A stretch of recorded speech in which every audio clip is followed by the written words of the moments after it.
ఎన్నికలు దగ్గర పడుతున్న వేళ ఏపీ ప్రభుత్వం మరో కీలక నిర్ణయం తీసుకుంది. అమరావతి రాజధాని ప్రాంతంలో ఉపాధి కోల్పోయినా భూమి లేని నిరుపేదలకు ఇచ్చే పెన్షన్ మొత్తాన్ని పెంచుతూ నిర్ణయం తీసుకుంది. గతంలో 2,500 చొప్పున పింఛన్ అందిస్తుండగా ఆ మొత్తాన్ని 5,000కు పెంచుతూ మార్గదర్శకాలు జారీ చేసింది. ఈ మేరకు అధికారులు జీవో విడుదల చేశారు. అయితే ఇటీవల గుంటూరు జిల్లా ఫిరంగిపురంలో జరిగిన వాలంటీర్లకు వందనం కార్యక్రమంలో పింఛన్ మొత్తాన్ని పెంచుతామని, వచ్చే నెల నుంచి ఇది అమలు చేస్తామంటూ సీఎం జగన్ హామీ ఇచ్చారు. ఈ నేపథ్యంలో జగన్ ఇచ్చిన మాట మేరకు ఏపీ ప్రభుత్వం వారికి పింఛన్ల మొత్తాన్ని పెంచుతూ నిర్ణయం తీసుకుంది. వాలంటీర్లకు వందనం కార్యక్రమంలో పింఛన్ల పెంపు విషయాన్ని మాజీ హోంమంత్రి మేకతోటి సుచరిత సీఎం జగన్ దృష్టికి తీసుకువచ్చారు. తాటికొండ, మంగళగిరి ప్రాంతాల్లో ఉపాధి కోల్పోయి భూములు లేక 17,000 కుటుంబాలు ఇబ్బంది పడుతున్నాయని సీఎం జగన్కు వివరించారు.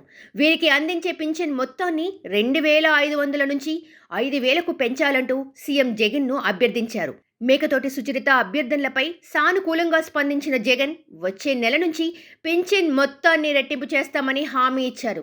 గతంలో సాధారణ పింఛన్లు 1,000 రూపాయలుగా ఉన్న సమయంలో అమరావతి ప్రాంతంలో ఉపాధి కోల్పోయిన వారికి 2,500 పింఛన్గా ఇచ్చేవారని జగన్ గుర్తు చేశారు. వైసీపీ హయాంలో వృద్ధాప్య, వితంతు పింఛన్లను 3,000కు పెంచామన్న వైఎస్ జగన్ రాజధాని ప్రాంతంలో ఉపాధి కోల్పోయిన వారికి కూడా పింఛన్ మొత్తాన్ని పెంచుతామని సభా వేదికగా ప్రకటించారు. హామీ ఇచ్చినట్లుగానే పింఛన్ మొత్తాన్ని 2,500 నుంచి 5,000కు పెంచుతూ ఏపీ ప్రభుత్వం నుంచి ఉత్తర్వులు వెలువడ్డాయి.